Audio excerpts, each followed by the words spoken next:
We are your home theater and AV questions answered. This is AVRant. Want your home theater or AV question answered by Tom and Rob? Send it to question@avrant.com.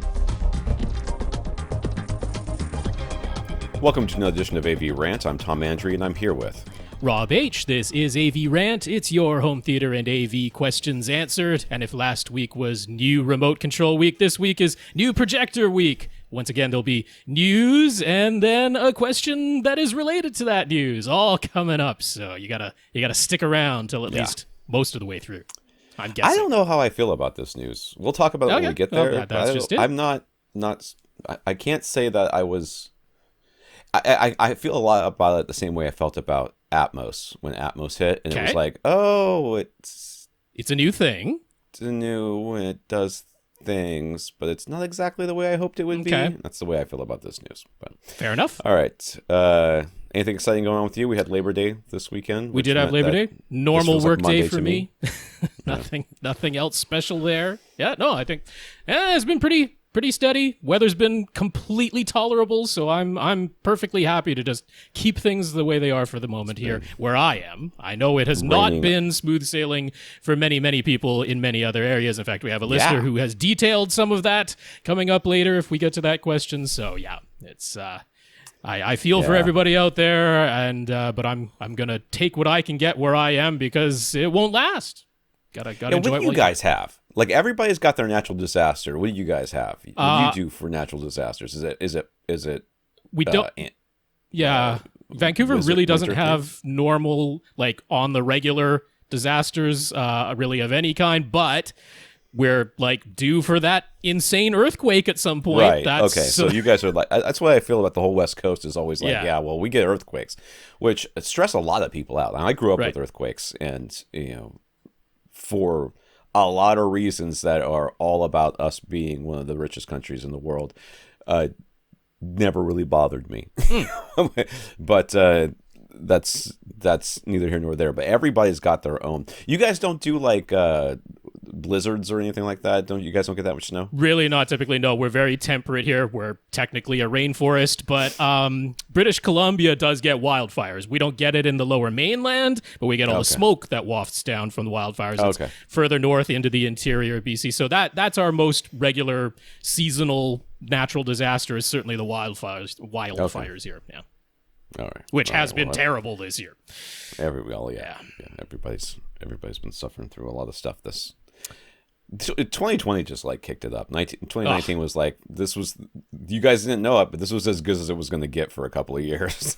It's like, I still think back to, what was it, the end of 2016? It was like right before the Obama administration ended and the Trump administration began, and there were people saying like, good riddance to 2016. And back then I was like, that doesn't make sense. Like, you guys just had a pretty good run of years there, and saying good riddance to that didn't make a whole lot of sense to me. So it seems to have just been progressively a bit worse and worse every year. And it's hard to listen to the news these days. First of all, they don't talk enough about AV. I'll just tell you that right now. Yeah. No, they're almost never talking about home theater. That seems low on the national discourse scale. Right. You would think that somebody else other than us would be talking about it, number one. And number two, it's never anything good. It's never anything positive. It's like, remember this other thing, this other dumpster fire thing that was going on in the world? There's like 7,000 other things that we haven't even had a chance to I always try to keep in mind that as long as the news is bad stuff, that should mean that the regular plateau of things is generally good, because if the only thing that we're reported on were good things, that would mean that is the most unusual. So I try to keep that in perspective. I don't know that makes any sense to me, but I'll take your word for it. All right, this is AV Rant. We will talk about home theater news and your questions. And we answer your questions when you ask them by emailing us at question@avrant.com. You can go to avrant.com, leave us a comment there, facebook.com/avrantpodcast, youtube.com/avrant. Hey, Mike. Yep, Tom's camera switched. I was on the question at AVRant title card if you're watching on YouTube, but there went the camera. So that's great. Let me see what it looks like. Now your head is truly cut off, hair poof and all. I can't do anything about it. That's as far back as that thing will go. Okay. So I can try to fix it, but I would rather not. I have to make you disappear. You can contact Rob directly. Rob at avrant.com. His Twitter's at FirstReflect. I'm Tom at avrant.com. My Twitter is at avrant_Tom. Okay, we'll try it one time. Okay. Plug it back in. This is going to be great. All right. Here, I'll switch back over to the question card just in case things go horribly awry. It's not switching. Oh, it's switched. It's paused. Back. Okay. And we're there. Yeah. We're back to Tom's regular camera. We'll see how long it lasts. All right. Place your bets now, folks. Less than 5 minutes would be my guess. All right. Thank our listeners of the week. To become a listener of the week to support the podcast in some way, one of the ways you can do that is going to avrant.com, click on the Buy Us a Cup of Coffee link, and that will take you to a PayPal donation site. So we want to thank Dave for doing that this week. Thank you very much, Dave. Yeah, Dave, thank you very much for the PayPal donation. Really appreciate that. I also want to thank our 132, did not lose as many as we thought, Indeed, patrons over at patreon.com. Patreon's a monthly service where you can sign up to become a contributing supporter of our podcast. And that means that every month they'll take some money from you and give most of it to us. A minimum of $1. So that's only $12 a year. It's cheaper than a whole lot of stuff out there. So 132 patrons over at patreon.com. Thank you very much. Yeah, thank you so much. It's patreon.com/AVRant podcast. If you would like to take a look at the number that's there and make it go higher, and you're like, yeah, I like to see numbers go up. So yeah, that's wonderful. It's an automatic monthly donation if you sign up, a minimum of $1. Thanks very much to our 132 patrons over there.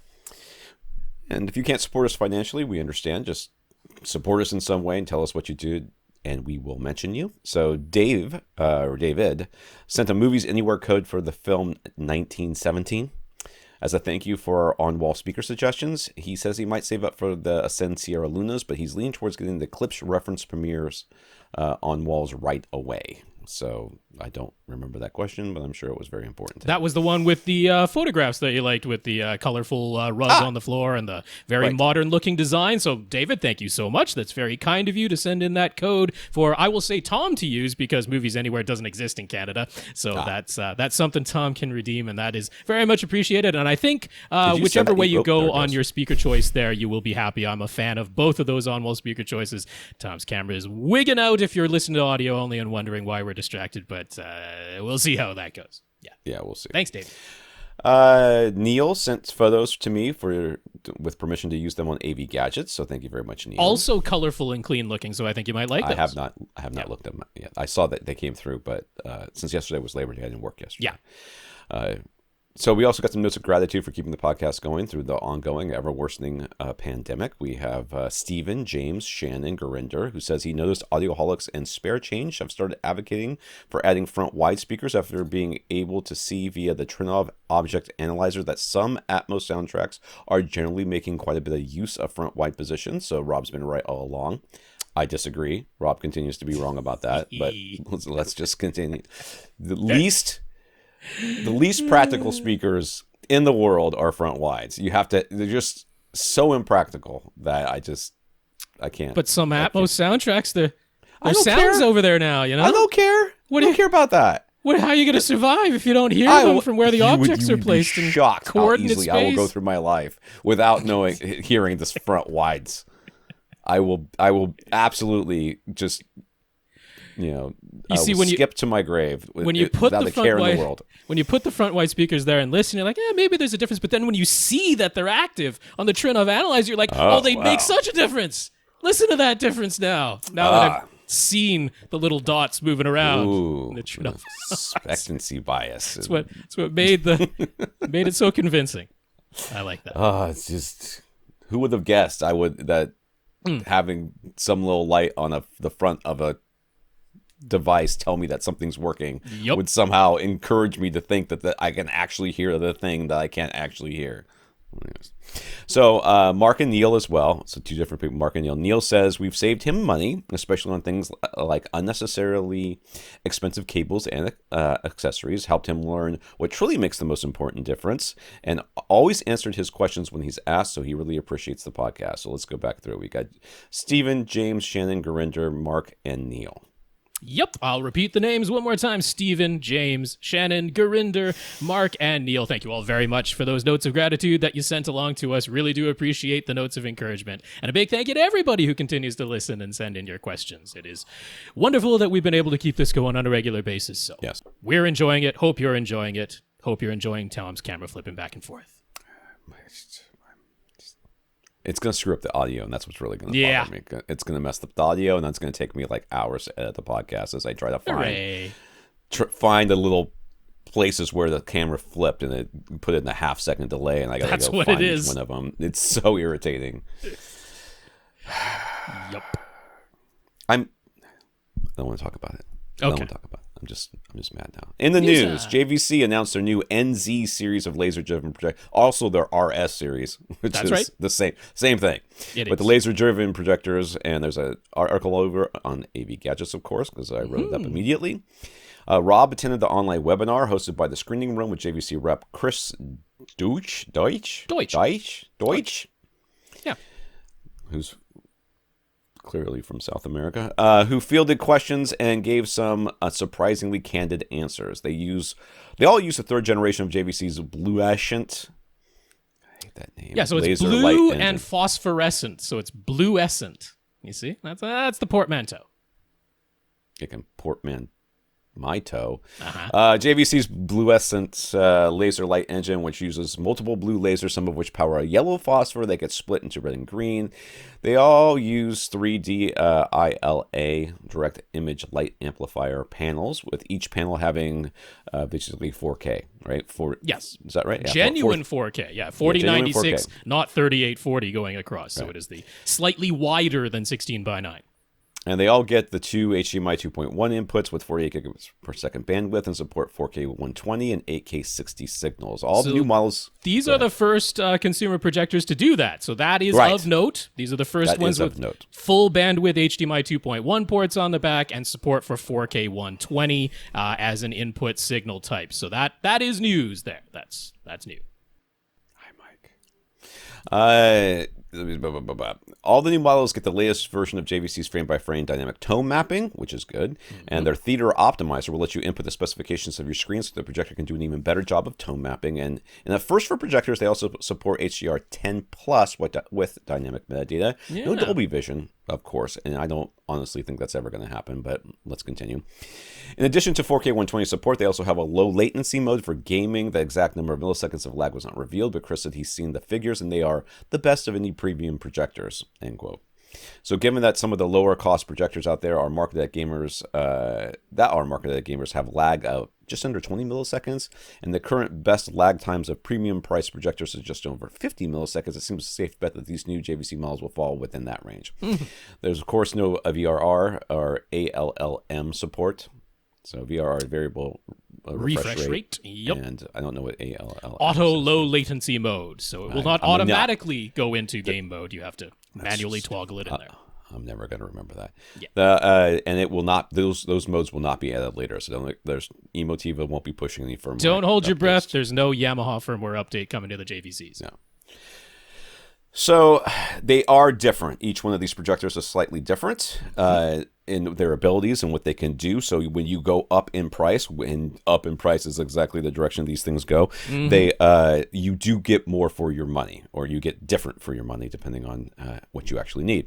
So the first one is a $6,000 MSRP. Is it really just 6,500? I thought. Well, this is what's staying. This is the full lineup of D-ILA projectors now. So we're going to start at the entry level, which is a model that already existed. Already exists. Okay, that's why it was throwing me off. So this is the $6,000 NX5, which is already out there. It's also called the RS1000. That's right. So there's the reference series and the there's the NZ now, but NX was the old one. Yeah. This one remains in the lineup. There have been rumors of an NZ5 model to replace it, and Chris Strip said that the NX5 replacement was originally planned, but due to part shortages and delays, JVC decided to shelve that model.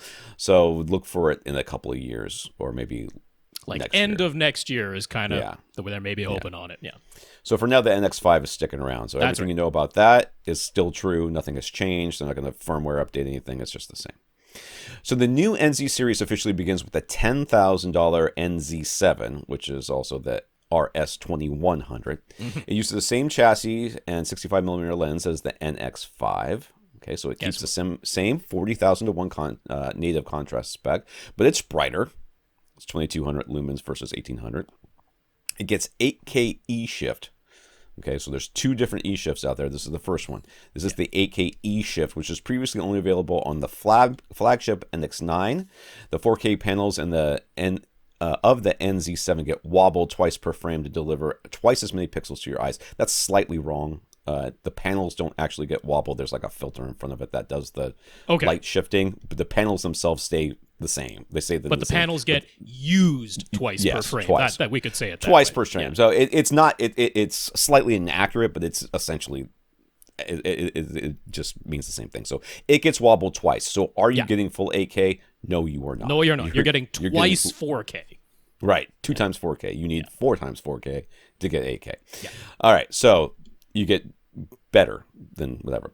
So we might as well note right now, none of the NZ series projectors use a dynamic iris of any kind, but the lasers themselves can dynamically dim or brighten according to the images being shown, including turning off completely for a full black screen. The NZ7 delivers 93% of DCI-P3 color. Okay, that's important because we're going to get to that later. And it has a manual iris on the lens so you can adjust its light outputs. The lens is still fully motorized with 10 lens position memory slots. Mm-hmm. So all you people with multiple screens and masking and stuff like that. So when you bump up to the next level, this is the $15,000 NZ8, which is RS3100. So 2100, 3100. Guess where we're going next. This one uses the same chassis and lens as the NX7, but keeps the same 80,000 to 1 native contrast, but it's rated at 2,500 lumens versus 1,900 lumens of the NX7. We're comparing this to the NX7, not the NX5. So this is the model that no longer exists or will. Yeah, NX7 is going away and being replaced by NZ and Z8. Right. Yeah. Right. So this one gets the brand new e-shiftX. e-shiftX, because you gotta have an X. Gotta have X in there someplace. So e-shiftX wobbles the panels 4 times per frame instead of only twice, so all 35 million plus pixels of genuine 8K resolution are delivered to your eyes. So the thing is, though, is like 8K, if you buy it in a panel, actually has like 33 million pixels. So you're actually getting like extra pixels. Yeah, if it was 3840 by 2160, then it's 33 million something, but this is 4096 by 2160, so you get 35 million plus. Yeah. The part of that breaks my brain. You know, I mean, I'm like, what are they doing with is it the image? You just get black bars on the left and right. I mean, I figured you just get extra black, but whatever. Okay, so that's what it is. So the NZ8 has an optional color filter, just like the NX7, to deliver 100% of DCI-P3 color at the expense of about 20% reduction in light output. And compared to the NZ7, the NX7, the NZ8 gets upgraded. No, compared to the NZ7. No, the NZ7. Yeah. Okay. Yeah, the NZ7 is like the entry-level laser model, so that's basically replacing the NX5. Now the NZ8 is replacing the NX7. Yeah, so we're comparing the NZ8, the middle one, versus the NZ7, the technically entry-level $10,000 entry-level. So the NZ8 gets upgraded ultra-high contrast optics that reduce internal light reflections and account for the increase in lumen output. Yeah. And lastly, there's a $25,000 NZ or Z9, which is, of course, the RS4100 flagship. Its feature set is the same as the NZ8, but it uses a larger chassis and a 100mm instead of a 65mm lens. That larger, much more expensive lens allows it to output 3,000 lumens with a 100,000 to 1 native contrast. Okay, but other than that, it's pretty much the same. Entry reports are that fan noise levels are basically the same for low laser versus low lamp, and if you're comparing the new NZ series to the NX series, but high laser is about 3 dB quieter than high lamp, so there's a small improvement there. Mm-hmm.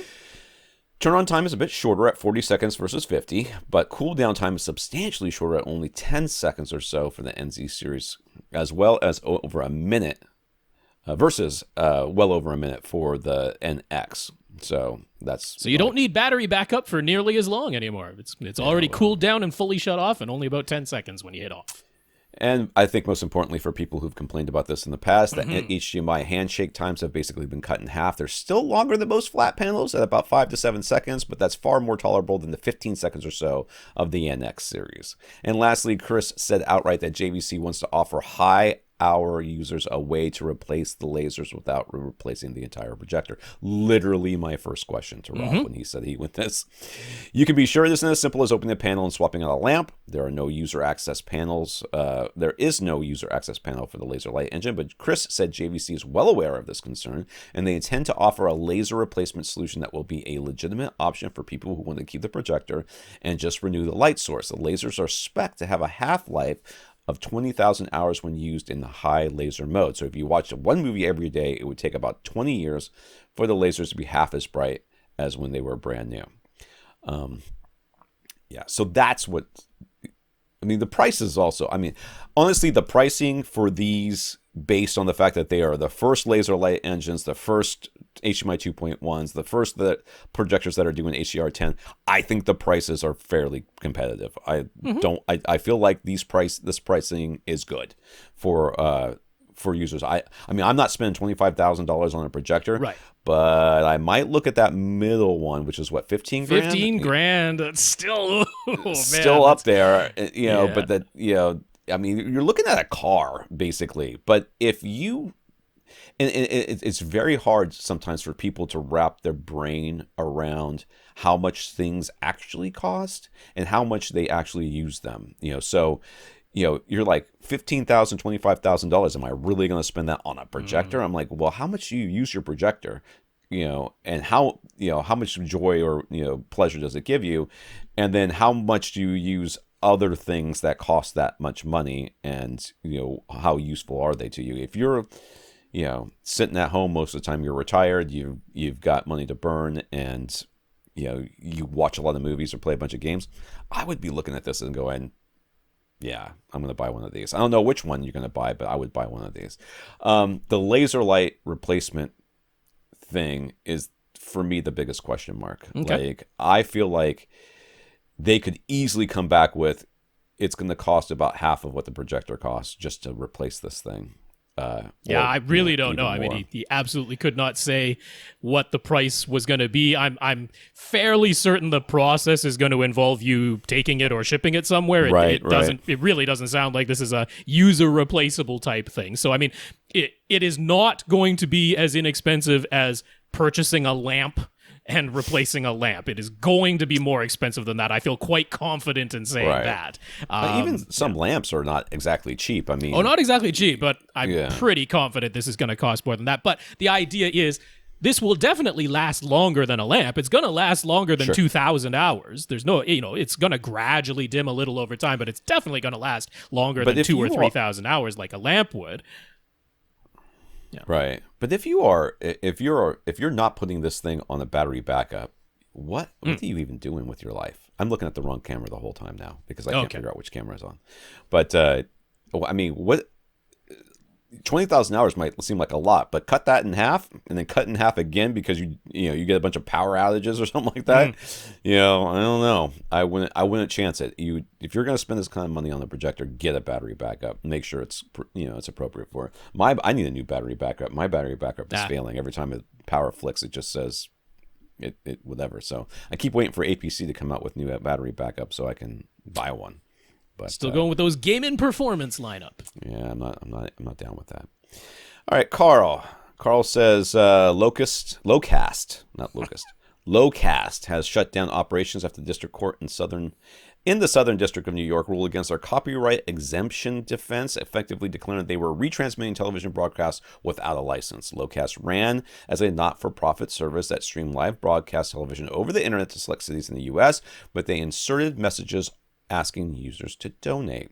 And somewhat similar to Aereo, which shut down in 2014 after the Supreme Court ruled against them, they were relying on what amounted to a loophole, but the courts did not side with their defense. So everybody at the AVRant podcast is shocked. I tell you, shocked that this has happened. It was one of those things where we're kind of like, yeah, use it while you can, because we knew the lawsuits were coming. And when all 4 of the national broadcast networks get together and agree on something, typically the little guy doesn't win that one. It does seem to matter a bit who has more money in these cases, and which judges they're able to draw and that sort of thing. So can't say I'm shocked. I am disappointed. I think their loophole was really very valid, and one of the things that the judge said made no sense at all, which was that they were looking at how much revenue was coming in, and they're saying, okay, you're a not-for-profit, but you do have revenue coming in, which not-for-profits are allowed to have revenue,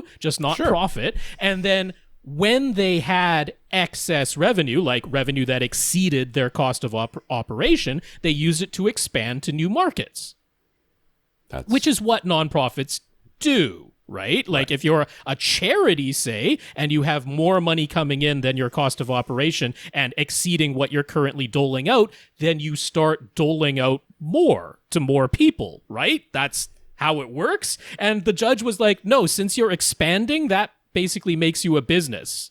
And I'm like, that makes no sense. I don't know. I didn't read the whole ruling, but that seemed like a really weird thing to include, that because they were expanding to new territories, somehow they weren't a not-for-profit anymore. That didn't make a lick of sense to me. But anyway, for now, they have shut down. You cannot use Locast at the moment. That is the end of that for the time being. Okay.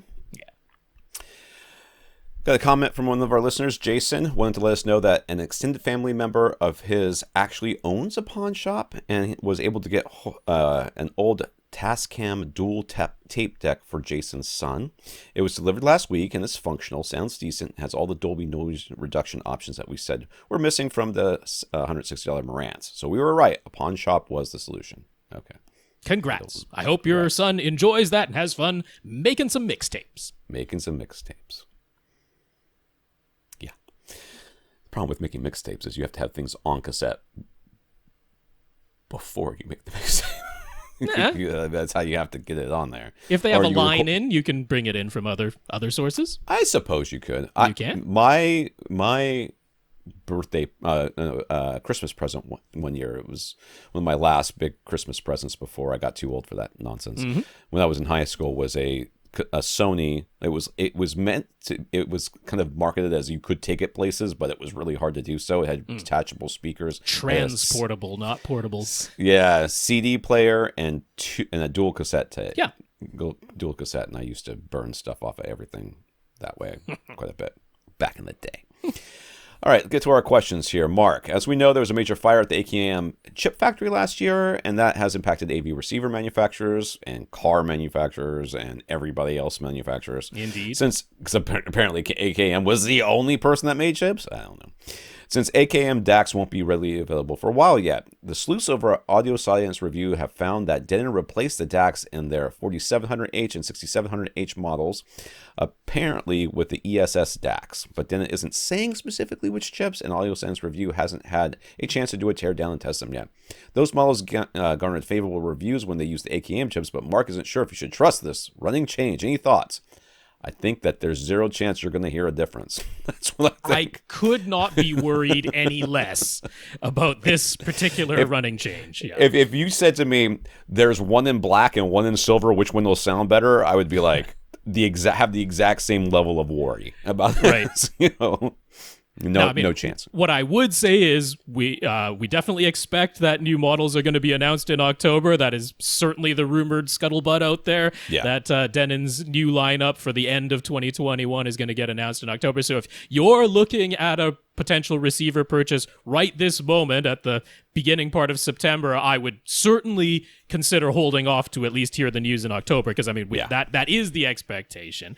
But if you're like, I need to buy a receiver right this second, and either the X4700H or X6700H has all the features that I'm looking for, then certainly the change in DACs inside is not a reason to avoid them whatsoever, in my opinion. This is mature technology. We certainly see, like, some brands use AKM, some brands use Burr Brown, some brands use ESS Saber. There's different brands, and it's like, You are never going to hear the difference between the DACs that are inside. And I know Audio Science Review has tested the DACs individually, and they use the SYNAD, the signal versus interference, noise, and distortion spec. And it's like, yeah, some of them score, a 92, and others score a 93. Oh my goodness. If you zoom out the graph a little bit, they all bunch together around the exact same 2 or 3 numbers. But, there's minute little differences, which honestly could be attributed to like margin of error in the measurement equipment. But yeah, I could not worry any less about akin to looking at a turn-off and seeing that the front wides are playing and suddenly thinking that you can hear something that you can't actually hear. It's much akin, I would say. Yeah, don't worry about that, dude. Do not worry. Right. DACs are just the least thing you should worry about in your receiver. So Monty has an iPhone. He'd like a pair of wireless earphones with a mic to use on conference calls. He'd like good sound quality for around $200 price point. Any suggestions? He's got a pair of RBH EP1 that he's happy with, but those are wired, and now he wants something wireless. All right, so I reviewed a couple of wireless headphones, and is there a headphone these days that comes without a microphone? It feels like they all do on some level. For a wireless earphone. For wireless in particular. I'm sure there is one out there somewhere, but certainly the vast majority of them have a microphone built in. If they have noise canceling, then they'll definitely have microphones built in at some point, which can then also be used for calls, and then most of them have a microphone built in, so you can use them as a headset. That is certainly the case. So $200. What suggestions do we have for wireless earphones to connect to his iPhone? Right. So, anything with Bluetooth will work. So the entire world is open to you. I did like the TCLs that I just reviewed for a lot of reasons. One, they're basically TCLs, that I reviewed recently. They have that form factor of I don't remember how much they cost. I'm sorry. Okay. I'll have to look. I'm trying to look to see how much they cost, because I know they're not $200. They're $100. They're $99. Okay. But they have the form factor of the earbuds or AirPods, or whatever the call them these days, with a little stick that comes down. Okay. But they also have the little tip that looks like you should push it in your ear as if it were an in-ear monitor, but you don't push it in your ear. Oh. So it just sort of like helps semi-isolate the noise. A little bit of seal.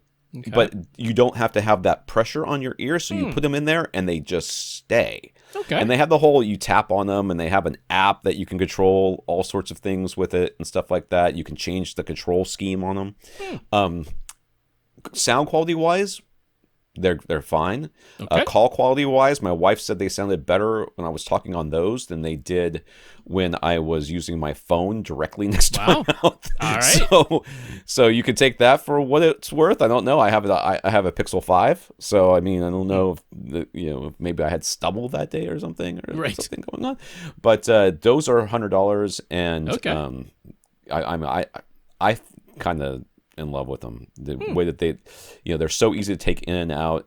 When you take one out, it like mutes the sound, and you can tap on them to do stuff. The actual tapping on the interface, I have not used the anything from Apple, so I don't know how the Apple ones work. But these are very finicky. You think you tapped it and nothing happens. You think you tap it and nothing happens, and then you try to take them off, and all of a sudden things are happening. So I am not in love with how easy they are to control, but they are, as far as sound quality and call quality and all those other things, they're good. So it looks like those were called a TCL Move Audio S600. That appears to be the model number. Okay, I was not familiar or aware of those at all, so that's an interesing one. I was surprised that TCL even made headphones, but apparently they have been making them. This is not the first model they came out with. Do they have Roku built into them? They don't. They do not. Amazing. They do have their own app, though, that looks a lot like a lot of other people's apps. So. Indeed. Okay. So, I would have to say that with an iPhone, going for AirPods Pro is my first thought, and while they normally cost more than $200, you can get them on sale at Amazon for $190. As of the time we were recording this, that's the price over there, so it gets under the $200 mark. And the AirPods Pro, it's not that I'm honestly, out of all the earphone things that Apple has ever offered, they do sound the best of what Apple's ever offered. They're not my favorite, but they're good. They're good sounding. I don't think they're great sounding, but they're good sounding, which at least I can say they're good sounding. I'm not offended by the sound that they make, unlike the old AirPods, which, man, those were not good earphones. But the AirPods Pro sound good, and then it's all the convenience that they have when working with an iPhone. They have OS level support that no other earphones are going to have. So in terms of just ease of use and being able to... They also have that spatial audio that you can play around. They have spatial audio that's only supported on AirPods. So I think there's a lot of advantages there. And since you can get them for under $200, it's really hard for me to say do anything else when it's an iPhone that you're using. If you had an Android, different kettle of fish, but in the case of having an iPhone, it's really tough for me to say do something else. So that will be my top recommendation. Now, sound quality wise, personally, I do like the Sennheiser Momentum True Wireless, but they are over $200. Not a lot, they're $220, but it's the True Wireless 2 now. I do tend to like Sennheiser's audio quality, so that is one that I would vouch for the sound quality, but again, they don't have the OS level support, so all of the ease of use that the AirPods Pro offer, they can't match that. The Sonys certainly got a ton of good reviews, the 1000 XM4, but those are almost $300. Those are $280. So Sony does have a 1000 XM3 that is exactly $200, but the form factor on those is not anywhere near as slick. So the 1000 XM4 is good performers, top reviews all over the place, but cost more. So there's that. Anchor, their Spirit Dot 2s, those are probably the lowest cost at only $80 that tend to still garner some good reviews. But again, I think since you have up to $200 to spend, you can get better than that by spending more. Yeah. So then normally the Wirecutter is a place that I rarely disagree, but their top pick was the Jabra Elite 75T, which go for $150.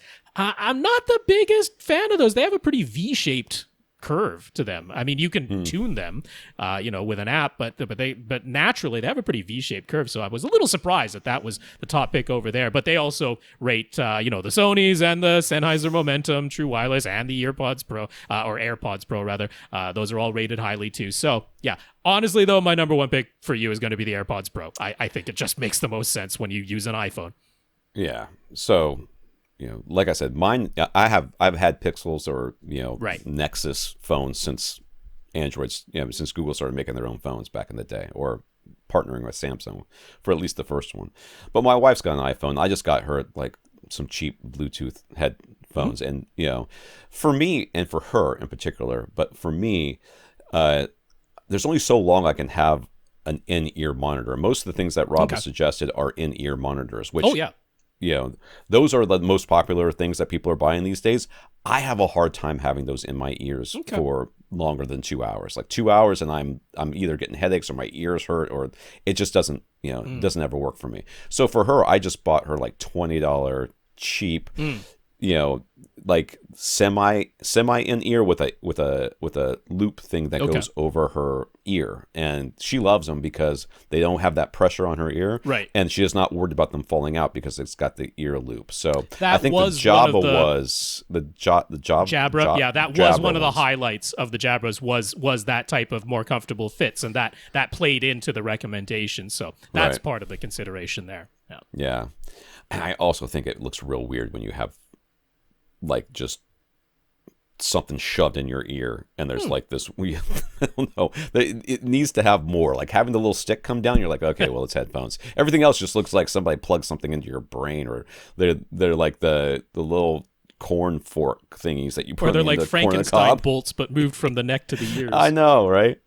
All right, Mark recently got the newest Apple TV 4K. I want to see the new Foundation series so bad. I don't know how I'm going to deal with this. I mean, you don't need an Apple TV 4K for that. That's the hardware. You need Apple TV Plus service, because they all say Apple TV and then have something after them. Apple TV Plus is the streaming service, but he got the hardware. He got an Apple TV 4K. So he connected to a Sony X900F. He'd come across rumblings online that the 900F series of TVs in particular had some kind of issue with Dolby Vision, but it was all very confusing, and he figured some of it was people who'd never taken their TV out of vivid mode before, which, fair enough. That's usually the case. Yeah, when people are just saying, I did this and it looks great. Oh, that's helpful, Yeah. My favorite is when people are like, it looks really bad in this one mode. I'm like, you didn't even try, dude. You literally started complaining before you did an internet search, because I'm sure there's a solution out there for why your settings are wrong. However, when he uses Dolby Vision on his new Apple TV 4K, everything looks very dim, and the colors look almost washed out, like it's low dynamic range, not high dynamic range at all. It universally looks bad, even the menus, if he leaves the Apple TV in Dolby Vision output at all times. So he just overlooked some obvious setting. Is there a way to fix this, or might he have to take one for the team and get an OLED? That would just be awful. You want to get an OLED? You can get an OLED. You can use us as an excuse to get an OLED, but this is a setting problem. And I know we've talked about this before, though, haven't we? No, but specifically the X900F, it isn't just a settings problem. The X900F did have a Dolby Vision issue where it just rendered everything too dark. You can't change that by switching the camera or something like that? No, you can't change the black level setting. That's grayed out. I mean, you can go into the regular picture settings because the backlight is already maxed out. There's no brighter to go on the backlight setting. You could pump the contrast setting all the way up, but then it doesn't look the way it should. You know, your highlights, everything does look brighter, but your highlights are all blown out. So it's still not high dynamic range. You've lost all the detail in the highlights just to get everything else to look brighter. It has a genuine issue. It doesn't render Dolby Vision signals properly. That was an X900F issue. It was that model year. And unfortunately, Sony never fixed it. They never issued a firmware update or anything like that to be able to fix it. So there were some Dolby Vision sources, because back then the Sonys relied on player-led Dolby Vision. They relied on the player essentially doing the tone mapping ahead of time and sending the signal out to the Sony rather than just sending the stream of constant metadata and letting the TV handle all the tone mapping. Back then, the Sony TVs used the low latency version of Dolby Vision, the player-led version of Dolby Vision. So there were a handful of outboard devices where you could make changes to what was being sent out from the device on the device end to brighten things up. So that's where some people were going for, Lumagen Radiance outboard video processors so that they could redo the Dolby Vision output on the source end, or the Oppo players, of course, were the super popular choice back when they were available, because they allowed you to make some changes to what the player was outputting in Dolby Vision mode. But the TVs themselves did not handle it properly. So, your best choice here is to just not activate Dolby Vision on the Apple TV 4K, which is an option. You can make sure that when it's doing HDR, it's outputting HDR10 and not Dolby Vision. And that's honestly your best option in this instance. There isn't really a way to get Dolby Vision looking correct, specifically with the X900F. It is specific to that model. It's not that. Isn't there an H too? There's an H. Oh, yeah. Okay. So there was a G and there was an H, and they don't have the problem. It was the F, that model year. They messed it up, and they never were able to fix it. So... yeah. So if you can't get it, how much can you really fix it with an outboard processor? Is that possible? Yeah. Does it fix it? Yeah. If you have a Lumagen Radiance, you can redo all the curves in that. So Dolby Vision is being sent into the Lumagen Radiance, and it is redoing all the curves and sending that out to your TV. But that's like over $3,000 for that processor. So. Right. Why not just buy a whole new TV at that point? Because you're at that price point. You get a 77-inch OLED for that price point. So at that point, it doesn't really make sense just to keep your X900F, which doesn't have all the HDMI 2.1 features or anything like that. So you could use that as an excuse to upgrade. But what I would say is Dolby Vision alone, not a reason to replace your entire television. You can be absolutely completely happy watching HDR10. Dolby Vision alone is not a big enough difference for you to upgrade your whole TV. But if you're thinking there's a way to get your television for a reasonable cost looking good with Dolby Vision, there really isn't. So you just have to switch it to HDR10 or you just got to switch it to HDR10. How much worse does HDR10 look? I've seen it doesn't. In fact, on that TV, it looks much better. There you go. Well, if they were both doing it correctly, I suppose. Yeah, if they're both doing it correctly and you had them side by side, the Dolby Vision version tends to retain a bit more detail. In the brightest highlights, it does a better job of retaining all the detail, by and large. In a generalized sense, that is the case. But without them side by side, you're not going to notice. If something, if you're looking at a cloud in the sky and it was supposed to have a little bit more detail in it, if it were Dolby Vision and you had it side by side, you might see a little bit more, you might see a little extra ridge in the cloud, Okay, but are you really going to notice that without the side-by-side comparison? And the cloud is just uniformly white because it, got clipped? You're not going to notice that type of thing. So don't buy a whole new TV. If you're already ready to buy a new TV and you have the money on hand burning a hole in your pocket, then this can be an excuse. How old is this TV, the F? Let's see. So 2020 was H, 19 was G, so this is 2018 we're going back to.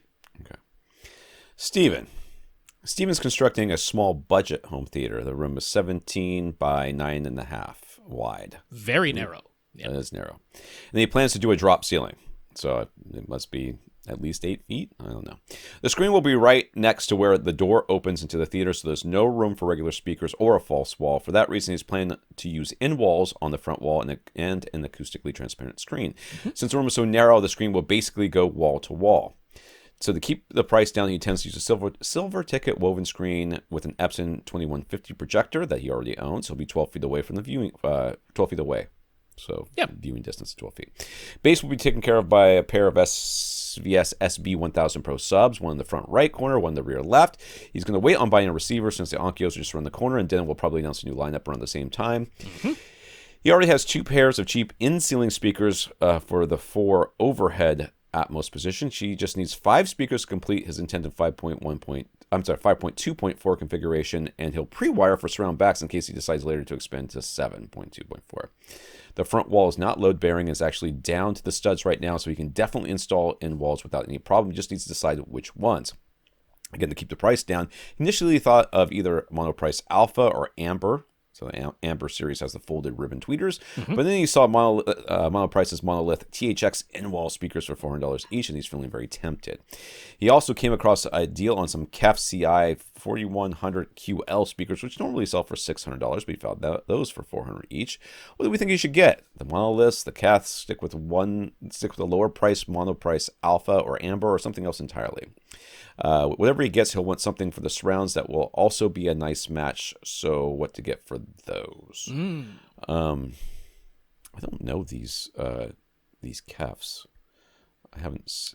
Okay, so that is Q series, as the name implies. That's the THX Select Q series of in-walls from KEF. Yeah, his room is not select size, so that's that. Oh, it could be. 12-foot viewing distance. That's actually exactly THX Select. He's not ultra sized. He's not THX ultra sized, but THX Select would be fine. But I mean, honestly, I think both of those are a bit of overkill. Like when price is a really big consideration, which he's saying that it is, right? I like both of those very much. The Monoprice Monolith THX speakers, you don't need those. Like they're just not really the appropriate choice for this room. They have much higher output capability, but being that they're monolith, they kind of want you to have an incentive to buy their monolith amplifiers to power them. So they are a 4-ohm design with crazy high wattage handling, and that allows them to play really, really loud. You don't need any of that. And they're just the 4100 QL. Oh my, these are huge. Yeah, the 4100 QL is a big speaker as well. That's a massive speaker. I don't really think either of those, when price is a big consideration and you're dealing with this tiny room size, I don't think those are really what you need to go for. I think that's spending more than you need for speakers that are larger than you need, that want more power than is, viable and necessary. They're just not quite what I would go for in this room. That aside, I think they're very good speakers. Please don't take anything I'm saying to mean that I don't think they're good speakers. I just wouldn't use them for this particular application. So alternatives, right? I want to go a little bit lower price and a size that's more appropriate. And since he is considering that he wants something that's going to match nicely for the surrounds, and it sounds as though the surrounds probably want to be on walls, right? Because the front wall is down to the studs. He knows he can put in walls there, but this sounds like it's going in a basement. One of those walls is probably a foundation wall. It just might not have the depth to install an in wall for a surround position. Yeah, I think you should go on wall for a surround. So I'm thinking you should go on wall for the surround. So for all of those reasons, one of my top thoughts is going to be AVRant.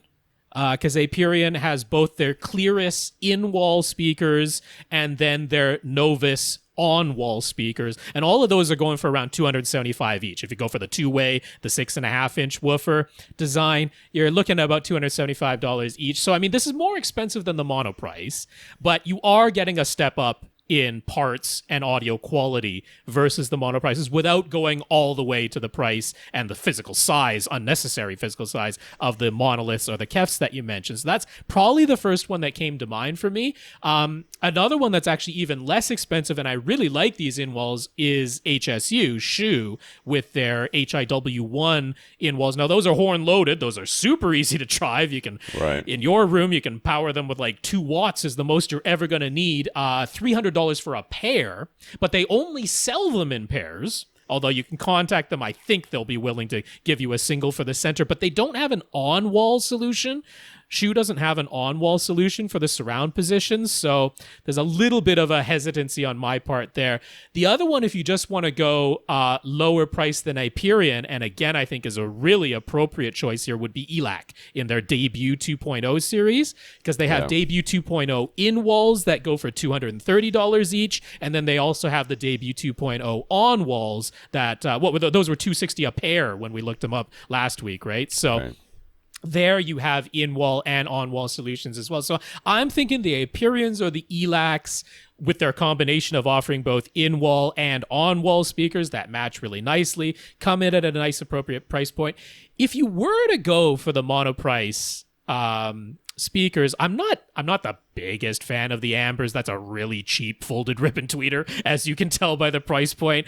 So I'm a bigger fan of the Alphas if you went with mono price. I don't think that's a bad choice, but they don't have an on-wall counterpart to those. It's sort of a similar situation as Shu, where they don't have an on-wall counterpart. So that's what I'm saying. I'm saying the ELACs or the AVRants. That's what I'm looking at accessories for less, because I just want to kind of poke around there and see what they have. And they have a lot of Kef in-wall options that are, more appropriate. And yes, they just look like a single driver, but they're concentric. So they're concentric, so it's actually two drivers. Two-way in there. Right. And it's, as the price goes up on these things, the quality, of course, goes up. So I would look at something like the CI160 QS, which is a 6.5-inch driver. So that's still Q series, just not the THX Select Q series. It's a little bit less expensive. Okay. Yeah, it's $239, I think, each for those. And then you could use their T series on walls as surrounds, and the T series are the thinnest on walls you're going to find anywhere. Yeah. So that's an option too. Yeah, so if you're in love with the idea of getting Kefs, I think that would be a good option.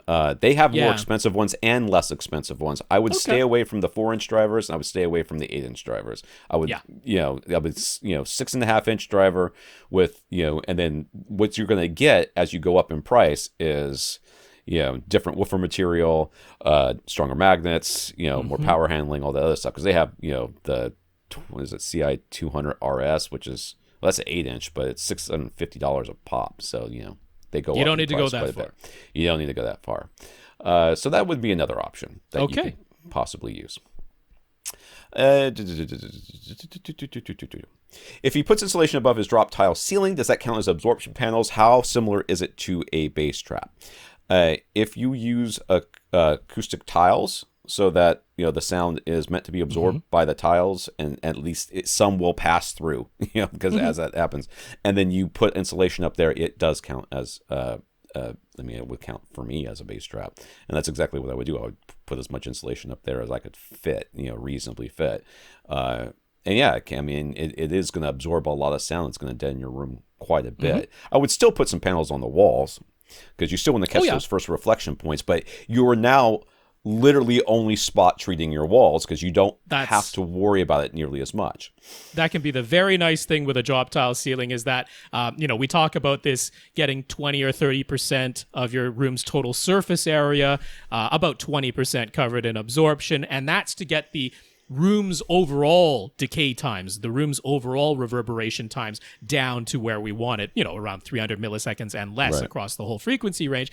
And then we have the specific areas for first reflections, and sometimes that's pulling double duty, and you end up covering a bit more of the walls than are necessary just for first reflections so that you can get the overall reverb times down. But if you can use your ceiling as acoustic treatment, that takes up a good percentage there and gets those overall room decay times down. And now you just need some specific spot treatments for your first reflections. That can be a really nice solution. This is assuming you still have carpet. Okay. Sure. If you have tile on your floor, you're going to need more treatments on your walls to kind of counteract that. Probably, yeah. A rug or something. But there is something to be aware of here, which is I don't know what level of soundproofing he was trying to go for, because there are drop tile ceiling designs that, now look, it's not going to be as good as 2 layers of drywall with green glue in between as far as soundproofing goes, but there are like the thicker, more solid, especially like a solid backing drop ceiling tiles, and then you can like put an entire layer of mass loaded vinyl above that as a pretty darn good sound deadening, sound blocking layer. If that was what you had in mind for your drop tile ceiling, then putting insulation above that sort of solid layer, that's not going to really act as acoustic treatment anymore, because it's got the sound barrier between it. It's only when you have insulation above acoustic ceiling tiles that, that whole thing is now acting as acoustic absorption, but it's not terrific sound proofing. Right? There's the difference between acoustic sound absorption for the reverb in your room versus actually blocking sound from getting upstairs. Those are 2 different things, and you need 2 different designs in terms of the drop tile ceiling of what you're going to do. If you have the ceiling height available and you want to have both good sound proofing and use the drop tile ceiling as sound absorption, I mean, what you can do is install your drywall on the ceiling joists as though you were going to just finish the room with drywall, and then have your drop tile ceiling below that with insulation in the gap between the drywall and the drop tile ceiling. But I don't think he's got the sort of ceiling height where that's going to make a whole lot of sense. He's going to end up with a really low ceiling height if he does that. So just keep in mind that soundproofing and sound absorption for acoustic purposes are 2 different things if you are using the solid backed or the mass-loaded vinyl backing to block sound, then insulation above that doesn't count. So the important thing to think of is that your tiles should not be blocking the sound from going above them if you want to use your drop tile ceiling as a acoustic absorber. So anything that's supposed to block the sound, which would be drywall or this mass-loaded vinyl Rob's talking about, would have to be above the insulation that you're going to put in your drop tile ceiling. And you have to buy tiles that are acoustic tiles, not some solid piece of wood or something that or particle board or something that would just block sound.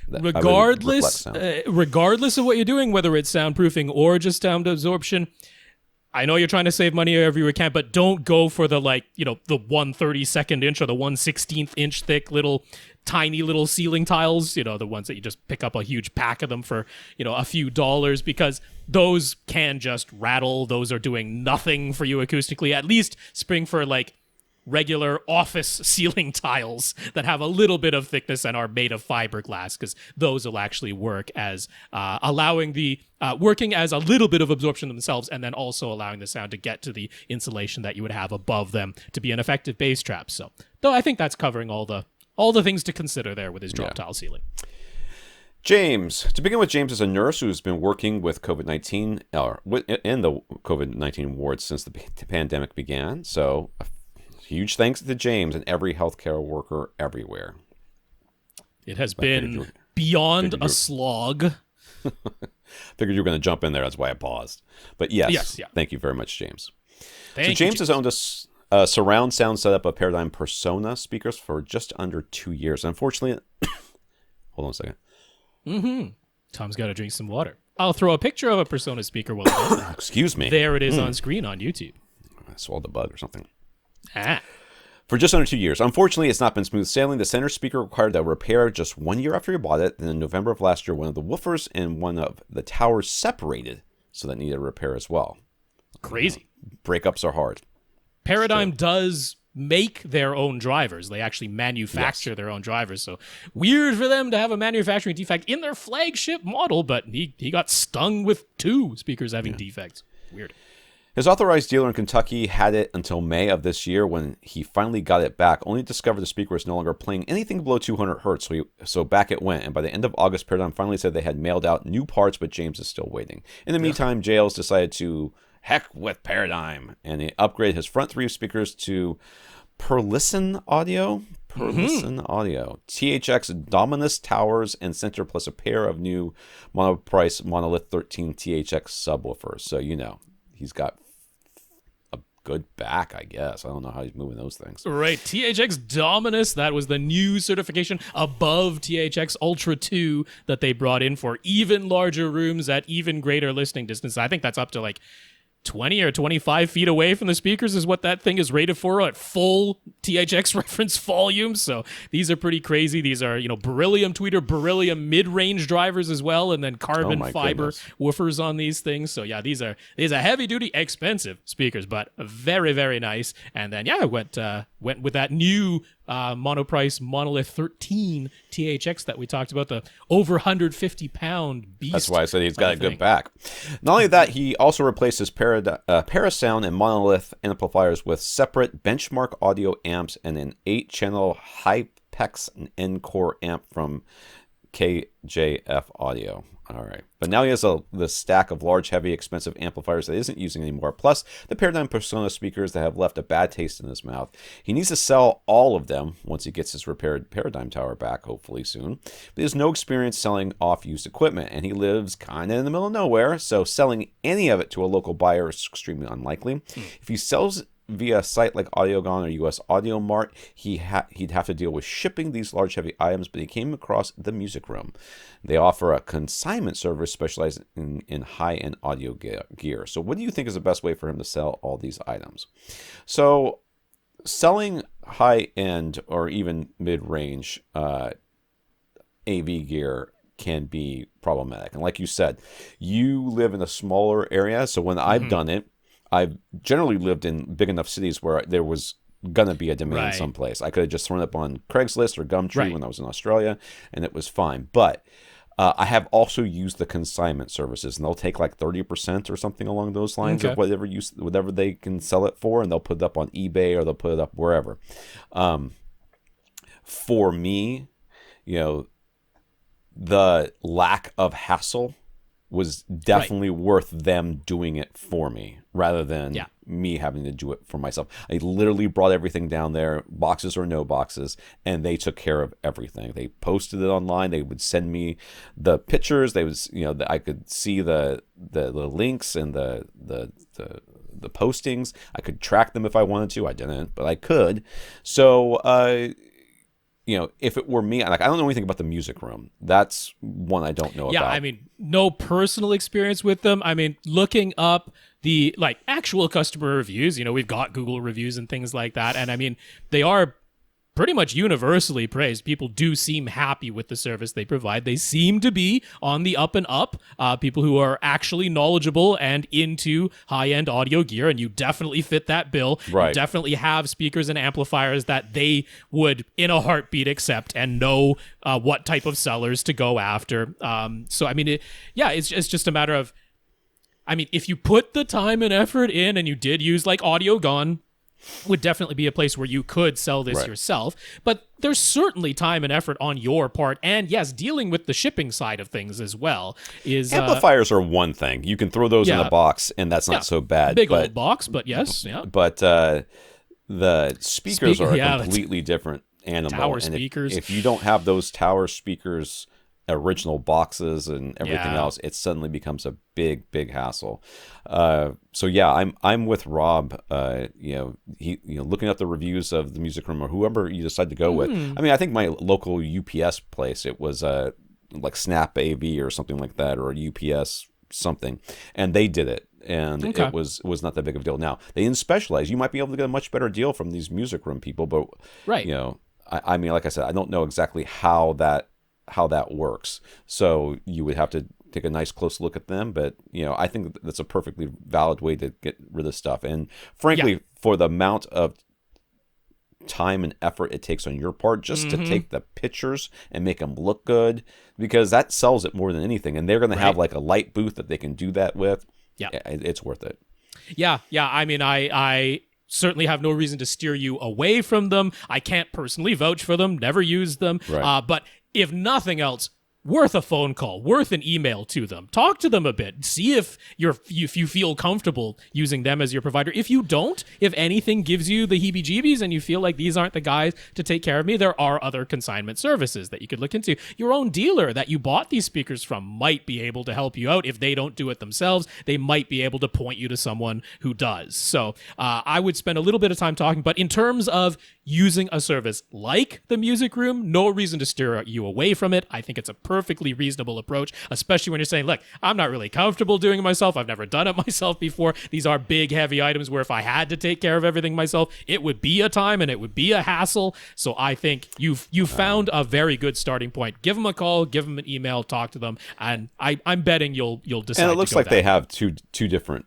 modes. That you can either sell it to them directly and then they resell it, and then that's just the easiest way. It's just this is and you're almost certainly certain to get less money that way, because they don't have a seller already, so they don't know what they're selling it for, so they're going to go on the low end. But that's reasonable. That's fair on their part. They're a business too. They can't just be buying everybody's gear and have nowhere to sell it and sending money out the door with nothing in return. So you got to keep that in mind. Right. So I would the time savings and the stress savings, I think, is usually worth it in these cases. Dwain made some 4-inch thick acoustic panels. If he can't place them in the ideal positions, the first reflection points, will they still make a difference if he simply places them wherever he can? His room is roughly 12 by 20. Yes, they will make a difference. Yes. They will. They will make a difference. Referring back to just a couple of questions ago, there's sort of the two aspects of acoustic room treatments. There's the overall room decay times, the overall room reverberation times, and then there's the specific strong first reflections that have more to do with potentially affecting your imaging or your sound stage, but it's not just the overall sense of room decay times. It's not the clap test. There's the clap test that you make, and if you hear that sort of zing or that reverb in your room, having panels essentially anywhere in the room can help you with that slap echo. They can help you with that clap test. They will help you if you're looking at measurements and just looking at the overall RT60 times, the reverberation decay times, and how long it takes to drop by 30 or 60 decibels, RT30 or RT60 plots. Having panels virtually anywhere can help you with that. Is just going to be the specific first reflections that you're not able to treat, but we got to live in the real room. It's still worthwhile, and I'm really happy that you went for 4-inch thick panels, because those do work across a nice wide range of frequencies. That's exactly what we want. We don't want panels that are only effective down to 500 hertz, and then they really don't do anything in any of the bass. That's a little bit of waste, because it's usually down into the bass, and especially the crossover region, that we need those treatments the most, and it's also the lower frequencies where it matters the least exactly where you put them.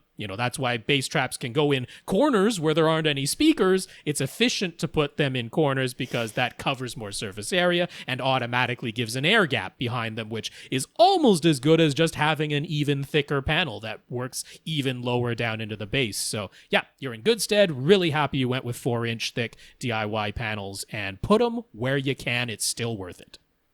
Okay. Jonathan with the SeaDen Theater. This is based on the Seahawks color scheme. So some awful news to begin. Jonathan's house was within the area hit by Hurricane Ida. Wait, isn't Seattle Seahawks? And they're not the Seattle Seahawks anymore? Ida's East Coast. So he's on the East Coast, but okay. I don't know. Well, I mean, I think that was he actually said Irene in his email, but Irene was years ago, and he's been sending in photos since then. So I'm assuming he just meant the hurricane that starts with I this year, which was Ida. So okay. I'm not, whatever. He got hit by a hurricane. He got hurt by a hurricane Ida, which hit New Jersey really hard in that area. So, and it's certainly possible to have grown up a fan of a certain team and then moved coasts. So that's maybe true. that's what happened. Just because I didn't do it doesn't mean that other people didn't. It was flooded, and a lot of the SeaDen theater was destroyed. The room needs to be stripped and rebuilt. It's small consolation, but at least he'll be able to include the doors that he was planning to add at the back of the theater anyways, and the gear that was raised off the floor survived. So rip a SeaDen theater. So we're seeing before pictures, I guess. Well, yeah, I'm re-showing the photos that he had sent in before, so we can have a reminiscing look at what the SeaDen used to be. It will be rebuilt and hopefully back better and stronger than ever before. I'm hoping, fingers crossed, he had insurance coverage that's going to help him out on this. One would think and hope, but very, very sorry to hear about that, Jonathan. That is terrible news, but he's trying to look on the bright side. He's like, I was going to make some renovations anyway. He was hoping to do some upgrades anyway, so here it is. Now he'll be doing those things. So here's a couple of home theater-related questions. His Denon X4400H survived. He was running a 5.2.2 configuration and using the last two amplifier channels to power a pair of speakers out on the porch as Zone 2. When he rebuilds, he intends to go for a 5.2.4 setup. He assumes the X4400H could run that on its own as long as he gives up the patio speakers, correct? But is there any way to add 2 more channels of amplification to the X4400H so they can keep everything? The 44, I mean, they usually can do that, right? Because that's only 9 channels, and they can do 11. But so you'll have to add an amp. Yes. Yeah. So the X4400H has 9 amplifiers built in. It can run 5.2.4 all on its own. If you were to add an additional 2-channel amp to the main zone, you can go as high as 7.2.4 in the main theater. The one little wrinkle here is that going from 5.2.2 plus a Zone 2, where everything was being powered by the AV receiver, including those Zone 2 speakers out on the patio, you won't be able to keep the wiring identical, because if you make your main zone, if you make your theater into 5.2.4 or 7.2.4, you can no longer use the receiver's built-in amps to power Zone 2. But this is as simple as there are dedicated Zone 2 pre-outs on the X4400H, so you connect those to, it doesn't have to be an expensive 2-channel amplifier for your patio speakers. Go and get one of those, I'm forgetting the name now. Dayton Audio? I mean, it could be a Dayton Audio. There's that other one, starts with an F. Fosse? Yes, Fosse. Thank you for reminding me of that. The Fosse audio that's very popular and measures really well. It's not expensive at all. Little Class D amplifier for powering Zone 2 patio speakers. That's a perfect choice. So you're going to be switching to Zone 2 is now going to be a pre-out setup. You use the pre-outs, but you can absolutely do this. It's just not going to be powered. Zone 2 is not going to be powered by the built-in amplifiers anymore. All right. During the summer, he had upgraded from a 65-inch Sony X900F, so with no Dolby Vision apparently, to a 77-inch LG CX OLED. He's thrilled with the OLED, but it does allow him to see the difference between Ultra HD Blu-ray discs and streaming pretty easily. He was using a Sony X800 Ultra HD Blu-ray player, but that model does not support Dolby Vision. Which probably worked out well for him at the beginning there. Yeah, for the X900F, yeah. X800M2 supports Dolby Vision and costs $250. So would it be worth upgrading his player just for Dolby Vision? If not, are there any settings for his OLED that he ought to activate to make sure HDR10 is looking its best? Well, I'm going to just tell you right now that if there's no world in which you have Dolby Vision where I'm not going to tell you you should have something that will give you Dolby Vision. I kind of feel like, even though I think that the differences are probably not going to be hugely evident, it just... I know myself, and I would be like, I'm not going to be able to not have Dolby Vision with my Dolby Vision TV. So yeah, I mean, it's $250. It's not that much, really, in the grand scheme of things. I have to give you the warning that the way the Sony Ultra HD Blu-ray players handle Dolby Vision is the incredibly bad and stupid. You have to manually turn it on. It does not auto-detect when the disc is a Dolby Vision disc and automatically start outputting Dolby Vision. You have to go into the menu and manually activate Dolby Vision in the Sony players. And then if you do, everything comes out of the Sony player in a Dolby Vision container. Even regular Blu-rays and DVDs would come out of the player with a Dolby Vision flag, which is the dumbest, most ridiculous thing. I can't understand why it was ever this way. I really can't fathom why it's still this way. So unfortunately, today, to get a good Ultra HD Blu-ray player that handles Dolby Vision properly, as in it just detects when the disc has Dolby Vision on it and switches to Dolby Vision mode, and in all other situations does not output Dolby Vision, which is what we want, you kind of got to go to the Panasonic, the UB820, which is normally $500. You can very often find it on sale for $400, but that's like the lowest price one that handles Dolby Vision correctly. It's insane. I wish I had a better answer for you. I wish I had better news, but I just don't. So yeah, I'm not a big fan of replacing an X800 with an X800 M2 because yes, technically you now get Dolby Vision support, but it's this stupid way of handling Dolby Vision. And I mean, the number of times that you're going to be like, oh, it's outputting Dolby Vision, but then, I don't know, you look it up on the back of the cover or look it up on, I forget which website is really good of tracking which discs actually has Dolby Vision and which ones don't. You could go to Next Gen Home Theater. He does an excellent job. He has the list. Next Gen Home Theater maintains a wonderful list of which discs have which formats, audio formats and video formats. So that can be a really good resource there, but you're manually having to look it up. So if you're willing to spend the $400 to $500 for a Panasonic UB820, okay, that's the player to get. It'll give you really great output for everything, including Dolby Vision. Otherwise, just make sure that you have the LG C10's dynamic tone mapping turned on. Right. I'm forgetting the exact name that it's given. The word dynamic is in there. Yeah.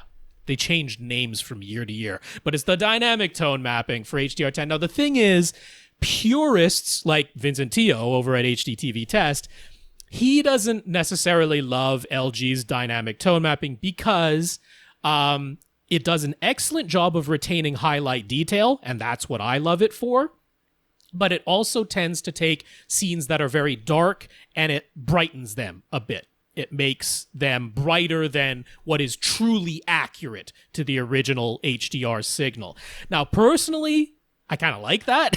I kind of like when the really dark scenes are actually a little easier to see and the shadows aren't quite so dark, because I don't necessarily want to watch in a pitch black room. I like to have a little bit of bias lighting behind my screen. So I really like LG's dynamic tone mapping. And for HDR10, I think it does a really nice job, to the point that I really don't care if I have Dolby Vision. I'm very happy with the dynamic tone mapping that they offer. But if you're an absolute purist, then I guess you're spending $400 to $500 for a UB820. Is there any other like game system or something like that he might buy anyways that would do Dolby Vision correctly? None of the game systems will output Dolby Vision for movie discs. None of the Xboxes support it. The PlayStations don't support Dolby Vision of any kind for anything. Right. So nope, there's no game system you can get that will pull double duty for this. Well, that stinks. It does. I know. I wish I had a better news. So he asked, do we still watch physical discs, or are we all streaming now? Do we notice differences in video and audio quality, discs versus streaming? Audio more likely I notice more likely than I do video. Video quality, maybe sometimes in the faster scenes, more action-packed scenes. But for convenience sake, most of the movies I watch with my family. Yeah. And going to get the physical disc isn't normally something we do. We have recently, a couple of times recently, gone to the wall of discs and said pick something out, and we watched it. Trying to remember what it was because we just did it recently. But I watch discs a lot of times if I'm going through a service and I see that, oh, I'm going to watch, oh yeah, I haven't seen this movie in a while, maybe I should watch it again, and I realize I own it, well then I'll go and grab the disc and stick it in, just because I don't mind waiting the extra 2 minutes, 3 minutes to get the disc in. But if I'm with my family, I mostly stream. But if you're asking about difference, what I notice different more often than not is sound. I'll notice that there's a lot more bass in the in dynamic range in the disc than there is in the streaming version. Often, not literally always. Sometimes what's on the disc is not, or it's equal to, or it's not quite as good as the streaming version. It happens occasionally, particularly Disney Plus, where they tend to update what is on the streaming service much more frequently. So it's not literally across the board. But yes, in general, the discs do sound better and look better in particular scenes.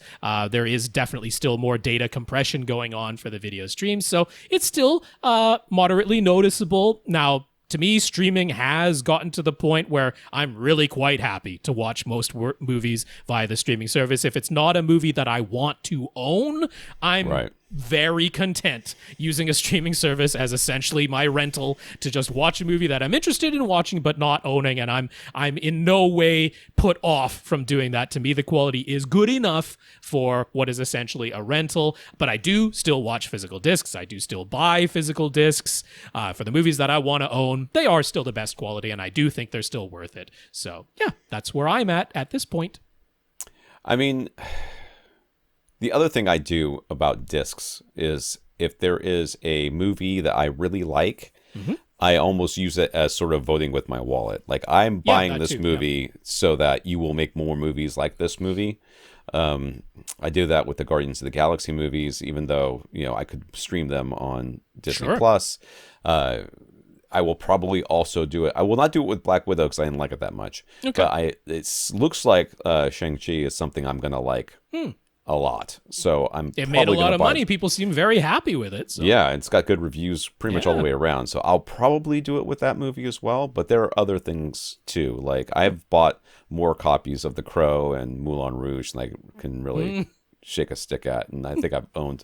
Because these are movies that either I like or my wife really likes. And so we get a new version of it whenever it comes out. Moulin Rouge, I'm due for an Ultra HD version if it's out there. Right. I'd buy that for her because that's one of her all-time favorite movies.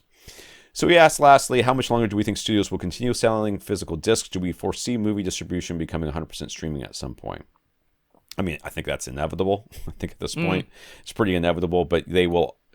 I don't see physical discs going away. I also don't see Ultra HD discs being the new standard. I think that Blu-ray is going to remain the standard for, I think, until there's no longer discs. I mean, the discs that still sell the most, both in sheer numbers and in revenue, even though the per unit price is lower, is DVDs. Yeah. DVDs are still the best-selling physical media by quite a margin, honestly. So, I mean, I think that's going to backwards compatibility is part of that, too, because people upgrade their game systems, and then they're like, I can play it all plays on my thing, so I can buy the $30 Ultra HD disc, the $20, or $25 Blu-ray, or the $15 DVD. I'm just going to buy the DVD. It's cheapest. And the thing is, at the movie studios themselves, I mean, oftentimes they do have genuine fans just there. They want it for themselves. So I think the idea of, Ultra HD Blu-ray, I mean, already it's to the point where it's not all releases. It's not like all releases are getting an Ultra HD Blu-ray version, but the big blockbusters and then the well-known catalog titles are sort of the prestige titles that the studios themselves don't put out, but then they allow a group, like Criterion or Arrow or someone like that to have the rights to make an Ultra HD Blu-ray version. Like, I kind of see it remaining in that niche for quite a while to come. But Ultra HD Blu-ray I definitely see becoming more of a, only for, I mean, it's already only for enthusiasts, if we're being honest. And I see that continuing. I think the price might even go up, which we don't normally expect for physical discs, but I could see that happening. And they're already more into specialized packaging, bundling it along with a book or something like that. And I think that will continue making it really that sort of niche product. I think DVDs are going to be here until it's not possible to make them anymore. Like they're just so cheap to produce, and they still make revenue for the studios. So I think if we're just saying any kind of physical disc, I'm sure he's talking about Ultra HD Blu-ray. But if we're literally talking any kind of physical discs, I think DVDs are going to be here until, I don't know, the heat death of the universe. Maybe. We'll see. All right. Luke is hoping we can refresh his memory about the way Dolby Vision HDR10 are handled on Ultra HD Blu-ray discs. It's zeros and ones. That's how they handle it. I think he wants a little bit more than that. Just got to be specific. In this setup, he has a Vizio P series that can handle both HDR10 and Dolby Vision, but he's using an Xbox One X as his Ultra HD Blu-ray player, so that won't output Dolby Vision from movie discs, which I just found out about just a second ago. Yeah. If he plays an Ultra HD Blu-ray that he knows has Dolby Vision on it, what exactly happens there? Is the Dolby Vision metadata stripped away? Is it converted to HDR10 somehow? How exactly does that work?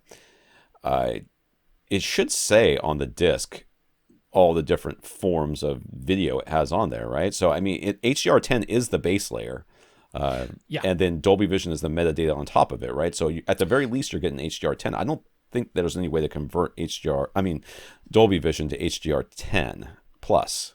Right. So I don't see that happening. I think maybe the simplest way to explain it, since he's specifically asking about Ultra HD Blu-ray discs, the way all Ultra HD Blu-ray discs that offer Dolby Vision are offered is the two-layer solution. They all have HDR10. That is there. That is the base layer. If you have a player that doesn't support Dolby Vision, or you have a television that doesn't support Dolby Vision, it will just output HDR10. That is what is happening. If you do have a player and television that support Dolby Vision, those flags are exchanged. They say, hey, both of us support Dolby Vision, and now there is a second layer on top of the HDR10 base layer that contains all the Dolby Vision information. And now you get the Dolby Vision version. So it's a two-layer solution. It's not that the Dolby Vision is being converted to HDR10. It's that there is an HDR10 base layer underneath that gets played essentially no matter what. And then if both devices support Dolby Vision, also there might be an AV receiver in between the player and the television, and that has to support passing through Dolby Vision as well. The whole chain has to have that Dolby Vision flag saying, hey, everything in this chain supports Dolby Vision, and then that second layer of Dolby Vision gets sent. So there's really no danger. It's not like you're going to be out of HDR full stop if something doesn't support Dolby Vision. If something in the chain doesn't support Dolby Vision, you'll get HDR10. That's how that works. If you were getting a player that could output Dolby Vision, what would be the difference in picture quality? And what would that look like? Well, I mean, it would depend. But generally speaking, Dolby Vision should have more, contrast quality. You should be able to see more in there. And the idea there is HDR10 is mastered to 1,000 nits. And well, I mean, it's up to the people making it. The majority of content is mastered to 1,000 nits, but some is mastered to 2,000 or 4,000. Those certainly exist. And then there's some where, and I mean, this is the thing with HDR10, where at the very beginning of the movie, it sends just a couple of pieces of metadata information in HDR10. It says, here is the single brightest pixel in the entire movie. That's your maximum content level. And then here is the average brightness across the movie. There's your average scene level, average content level. And it just sort of sends those two bits of information. And now it's on the television to decide, well, there are, I think there's actually more cases than not where that information isn't actually accurate. when people just analyze the histogram of the actual signal, it might say, okay, the single brightest pixel, the information comes in, it says it's 900 nits, and then they're like, no, there's a scene here that goes up to 1,300. Like, why was the metadata wrong? We don't exactly know, but there's a huge number of instances where that's the case. There's also another piece of information that just says what is the mastering monitor, the monitor that was used to master this content. How bright was that? Because that's either going to be 1,000 or 2,000 or 4,000 nits. And some televisions, that's the only thing they pay attention to. They're like, yeah, forget this maximum content level thing because that's always wrong. We'll just pay attention to the mastering monitor. But then some movies were mastered on a 4,000 nit mastering display, but the brightest pixel is only ever 800 nits. So why reserve all that headroom that never gets used, right? So it's a bit of a thing. So that's where Dolby Vision is supposed to have the advantage. In Dolby Vision, there's metadata sent on a scene-by-scene basis. It's not just once at the very beginning of the movie. Every single scene can have those values updated. So that's the advantage there. What you'll typically notice if you played them side by side and you're looking for a spot the differences between the HDR10 version and the Dolby Vision version is it's in the brightest highlights. It's going to be looking at little specks of light, little glints off of chrome, tiny little lights on a display in a space movie, or particularly in something like clouds and, the circle of the sun in the sky. You'll see a little bit more detail, usually, in the Dolby Vision version. It does a better job of retaining all the detail in those bright little highlights, whereas the HDR10 version, like, if the content, maximum content level said it was 900, but it's actually 1300, some of that's going to be clipped off. It's going to be blown out. It's going to become uniform white up there. You're not going to see any detail. You do quite often, though, see a subtle difference in color as well, because the Dolby Vision version... That. Yeah, the Dolby Vision version versus the HDR10 version, again, because the metadata is updated scene by scene, our perception of color is also tied to how many nits of that color. As if you keep the exact same shade of a color but increase its luminance, increase its nits, it tends to look a bit desaturated to our eyes. You tend to have to saturate the color a little bit more deeply if it's also brighter. There's kind of that going on in there. So Dolby Vision, since it's adjusting scene by scene, colors will also often look a little bit more saturated, look a little bit deeper than the HDR10 version. But all of these differences are tough to spot without side by side. Even if you watched the entire movie through in HDR10 and then a day later watched it in Dolby Vision, your memory of what is truly different, it's not like these differences leap out at you. They're not that kind. They're pretty subtle. Side by side, you can often spot them, but it's usually not really, really noticeable. Okay, he asks, what about display-led versus player-led Dolby Vision? Is that something to worry about? Do they look different?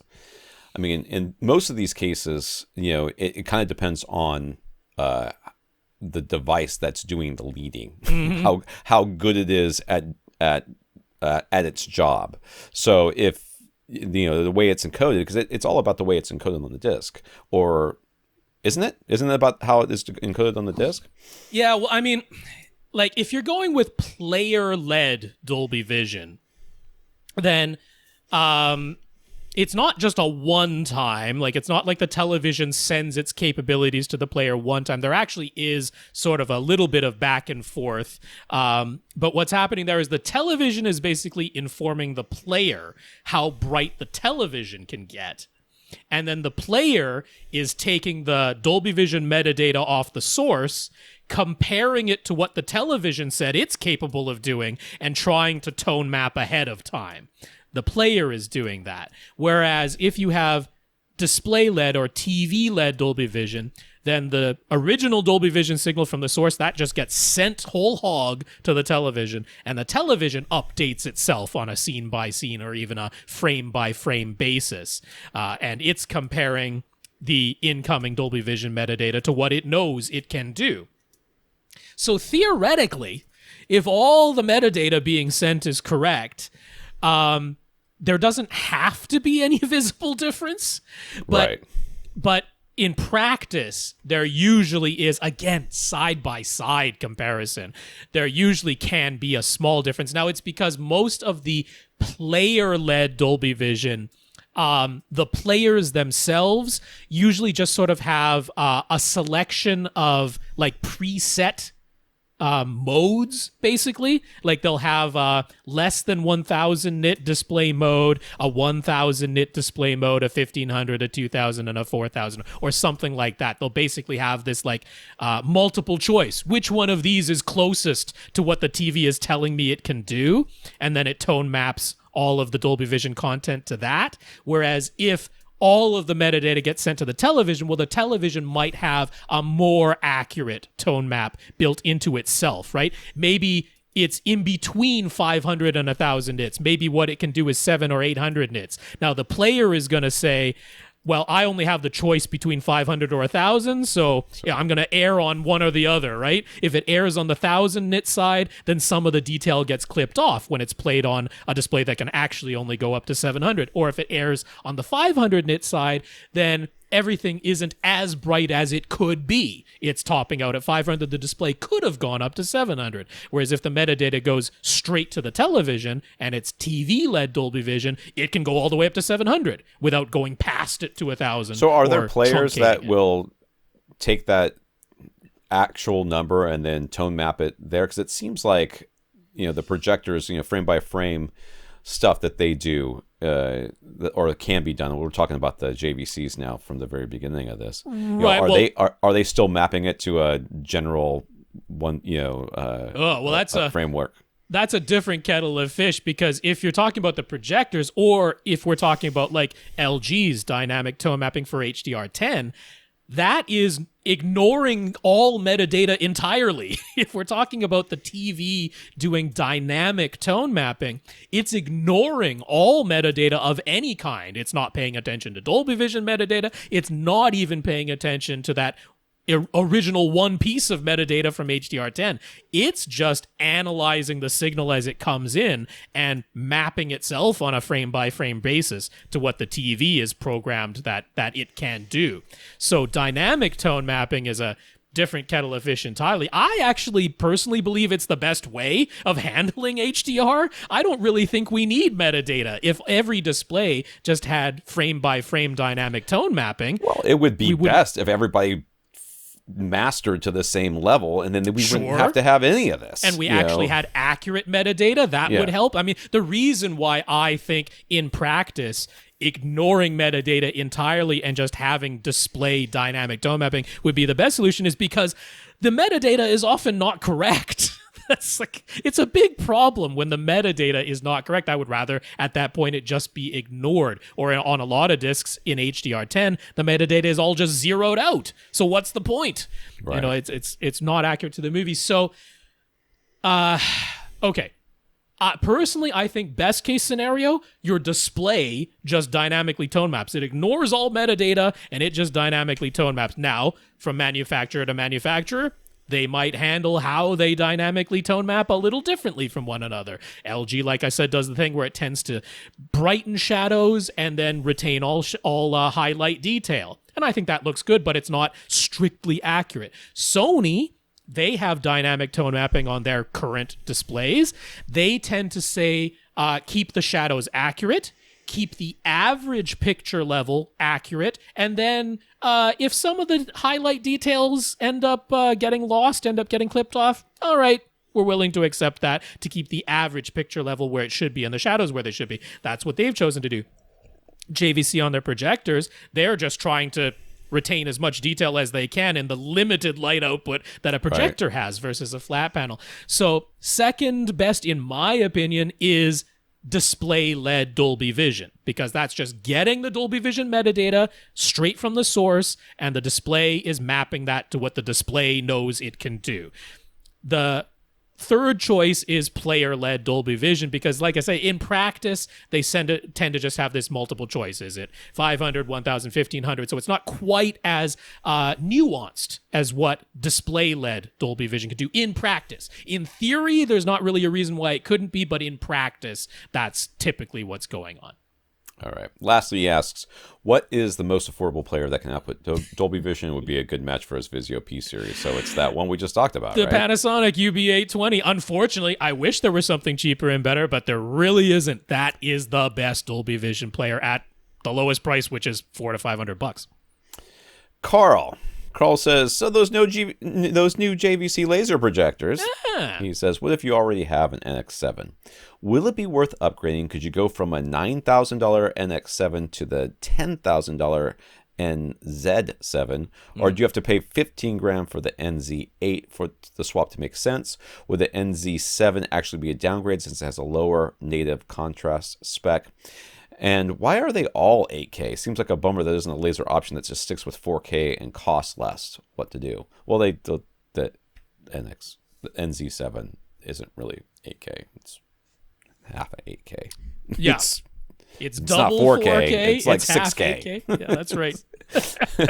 So, I mean, yeah, it's because they wobble it enough, but yeah. Sure. And in all cases, if what you want is just 1-to-1 pixel mapping of 4K content to being displayed in 4K, none of this wobbling, none of this E-shift stuff, that is absolutely an option. You can disable E-shift entirely. That is 100% capable on all of these JVC projectors. You do not have to use E-shift. That is entirely optional for you to do that. So you can just display 4K in 4K. It seems like he'd get more brightness if he went up to the NZ8. Yep. Which would be a more direct comparison to what he currently has. He would get more brightness, the same contrast. I really don't know if he would be super happy if he went the NZ7. Well, I mean, this is the thing, because if we actually relate it back to the NX7 and the NX5, so those were the lamp-based models that we've had for the past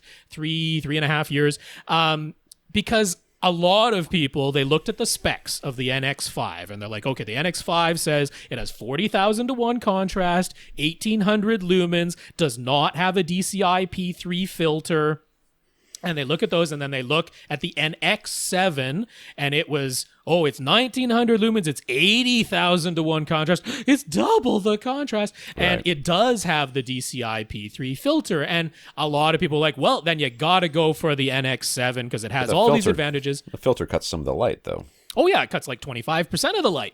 And then they're like, okay, so the NX9 was well more expensive. That's $18,000. So the middle one, surprise, surprise, the middle one looked on paper like the best choice.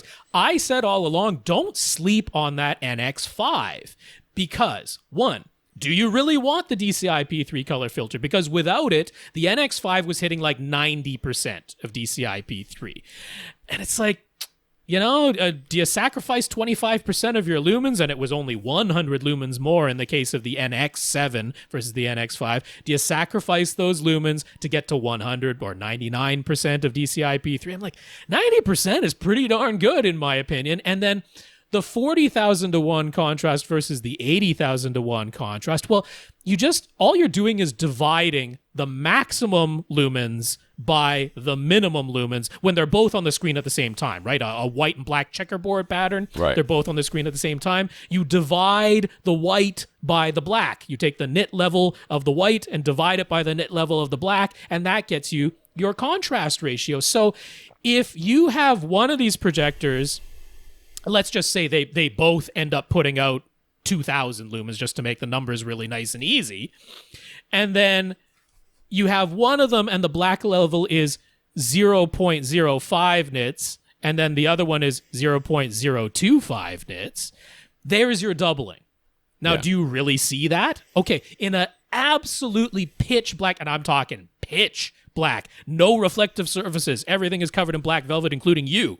All right. In that scenario, maybe you'll see that difference in black level. But the vast majority of time in most rooms, even if your walls are gray and non-reflective instead of black, and you're wearing a non-black velvet tracksuit without a black velvet hood over your face, okay, in that scenario, you don't see that difference. So this 40,000 to 1 versus 80,000 to 1 is a bit misleading, right? It looks like a bigger difference than it really is, because we're just talking about, maybe the black level is a tiny bit deeper on one of them, and also if one of them is brighter, you got to factor that in too, right?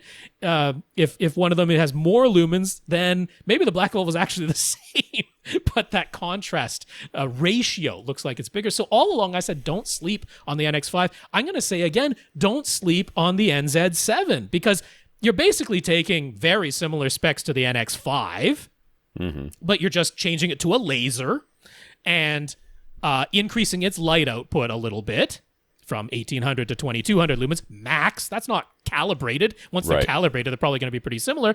And then now it's 93% of DCI P3 without a color filter that reduces its light by 20 or 25%.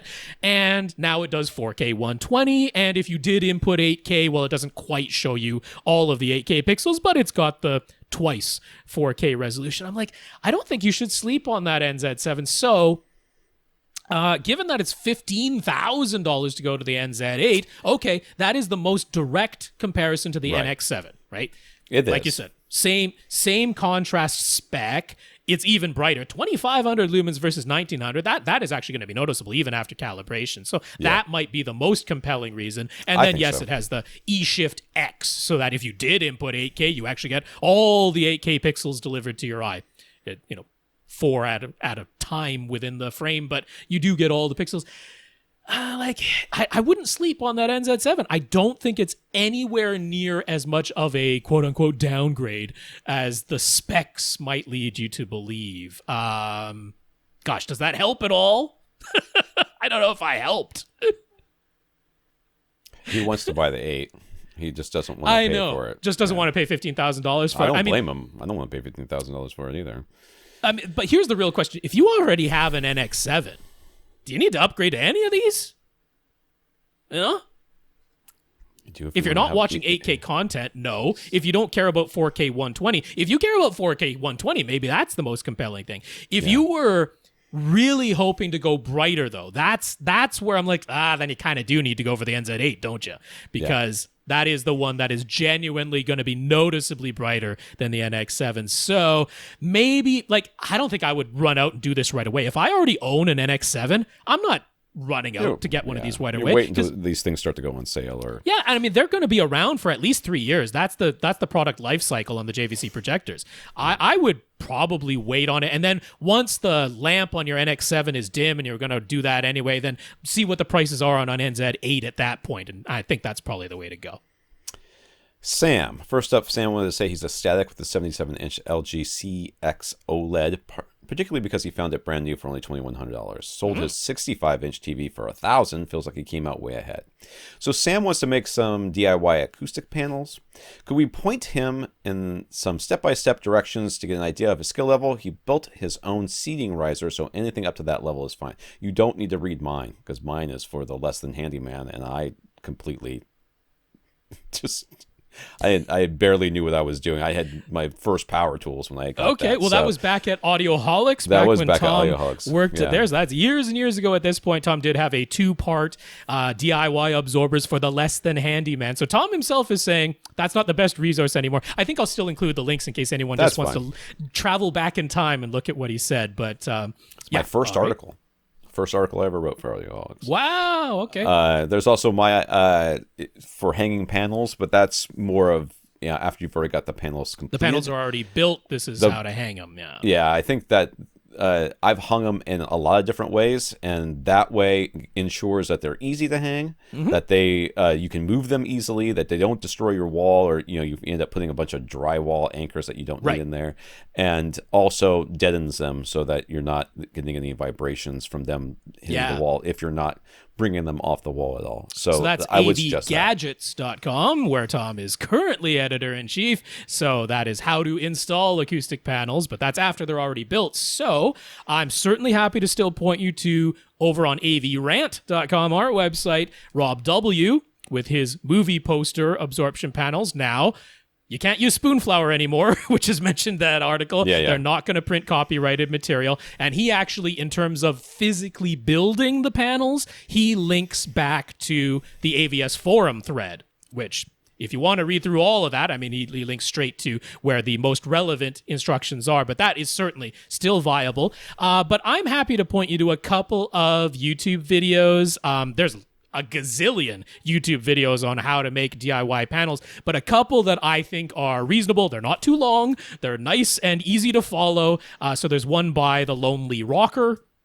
That's the YouTube channel name. I quite like his. I particularly like his recommendations for the size and which bats of insulation to get and the dimensions of the panels. So I'm really happy to recommend following those plans that are detailed. I'll have the links in the show notes, of course. So the Lonely Rockers DIY build of acoustic panels, and then another one simply because I don't know if lumber prices are still crazy right now, but if you're just trying to buy 1x4s, which is usually what you're going to use, 1x4x8s, getting ones that are actually straight and not twisted or warped or curved or something like that, easier said than done. So another video by a channel called 42 Pursuit, they simply show how to use a big old board of MDF that you then, cut strip down to size what you want. I think that's really useful. I wasn't a huge fan of the exact dimensions that they went for. I like what the Lonely Rocker did better for the exact dimensions. So combining those two, I think, is a really good plan, because that's a way to get very straight, non-warped, non-curved boards by just buying a big old panel of MDF and cutting it to size. And then if you go with the dimensions that Lonely Rocker did, but both of them have quite similar designs. And if you follow that along, I think you'll do really well. So, yeah. Tom's got another overall article over on AV Gadgets if you want to go with the movie posters and have that printed on fabric. And that just basically, yeah. And there's also, the reason I linked that up there too, we need to change that or add that to the AVRant article as well. But basically, it's a trick for how you can do it without getting dinged for stealing images. Yeah. And also it links up to some of the movie posters that NASA has put out. But,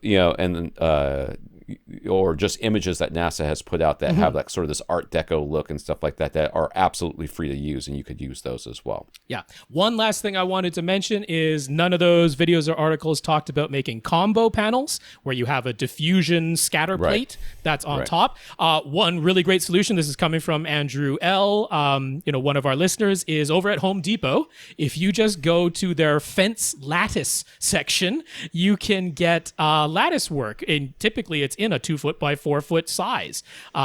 So getting those, now these are not mathematically calculated diffusion panels. Don't expect them to that. But if it's more about the look and having sort of a scatter plate on top, and you just want that fancier look, going with these fence lattice panels is a great way to do that quite easily and affordably. So I like that. Okay, you're going to read the next question because I've got an answer for it, but I need to find it in the article. Sounds good. I haven't posted yet, so I got to find the article that I haven't posted yet.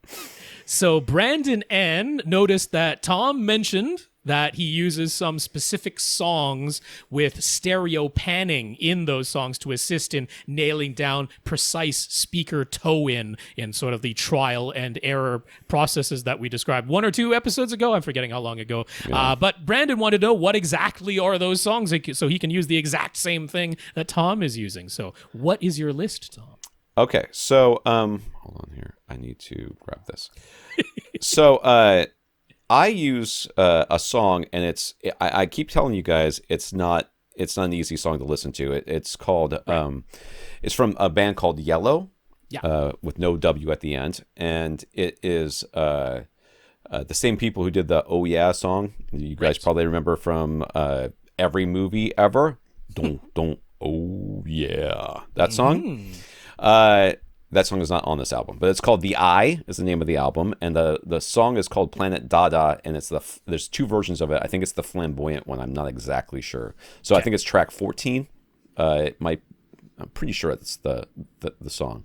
So that's on there. That's the one I use. We will also send you guys a link on our show notes to a Spotify playlist that is nothing but a playlist of songs that has side-to-side pans or side-to-side music coming out. So what this does is some of the songs, it's like, one instrument will be in one speaker and the other instrument will be in the other speaker, but there are pans. So you have to, in this way, you can go through and find a song has the pan that you're looking for, but is less, because that song has it, and it's like 30 seconds, maybe 45 seconds into the song. It takes forever to get there, and it has this pan that goes back.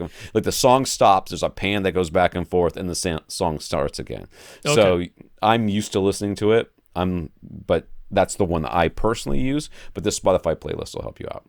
Okay, now if you're like me and you spend more time listening to test tones and sweeps than you do actual content, I can help you out there too, because I'll have a link to a YouTube video that is just pink noise panning left to right, right to left, back and forth over and over again. You put that on repeat, and that'll get you your panning sound right there if you're just playing with toe-in, just with pink noise. And then over at audiocheck.net as well, one of my favorite sites for getting test tones and sweeps and that type of thing. So audiocheck.net has a test section. They have a stereo imaging test section, and the things that you can play out of there will work really, really well as well. All right. Mark thought his quest for better sounding bass was over, but it turns out what he originally thought was port noise was actually some windows vibrating. There are 3 windows, each about 3 feet wide by 2 feet high. They're on his vaulted ceiling, like angled skylights, about 15 feet above the floor. He has them visually covered because too much heat comes in otherwise. But would stuffing the window wells with insulation and then covering them with fabric do the trick? How does he get them to stop vibrating whenever the bass is playing? I don't think you should stuff them full of insulation. I think you're going to trap do not do that. Air in there and moisture, and things are going to get awful.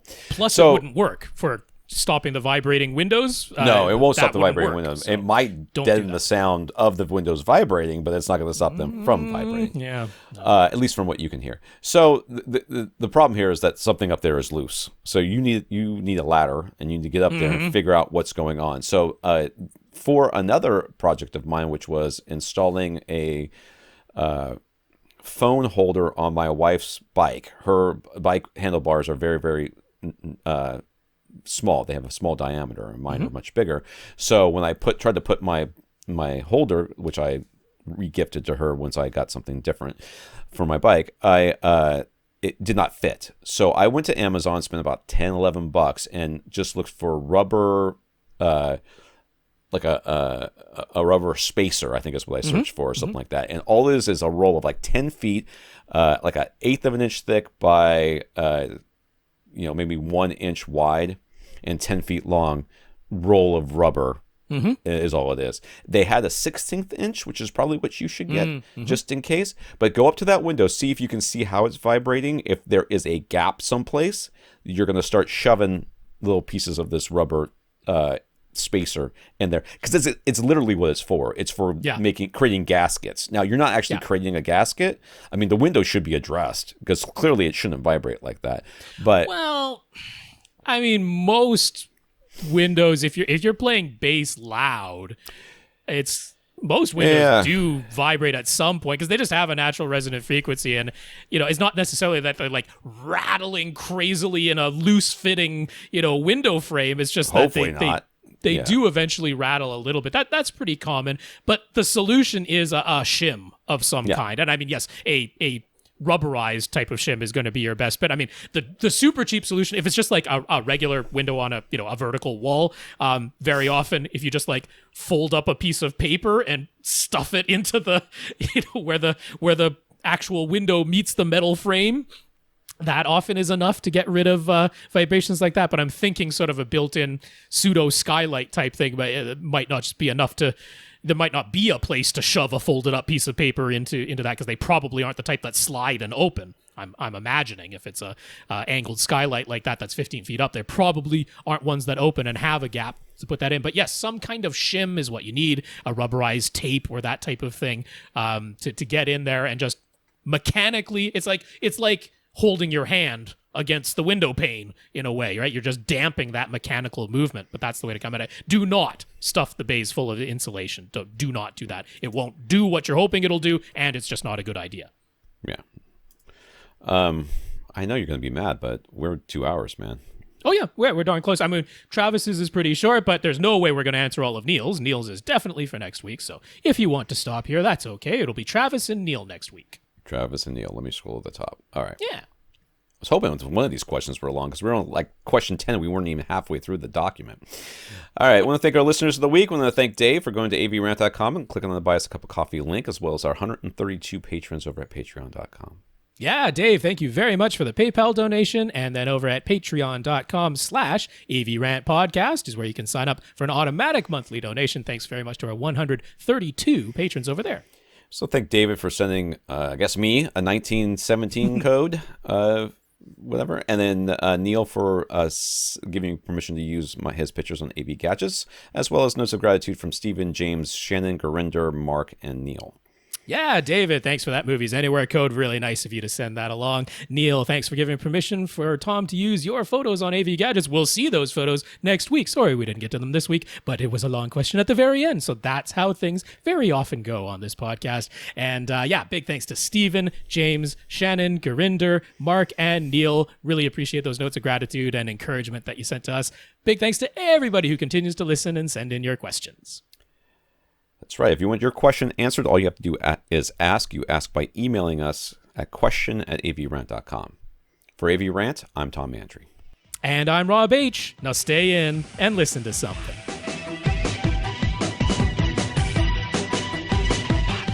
Want your question answered? Send it to question@avrant.com.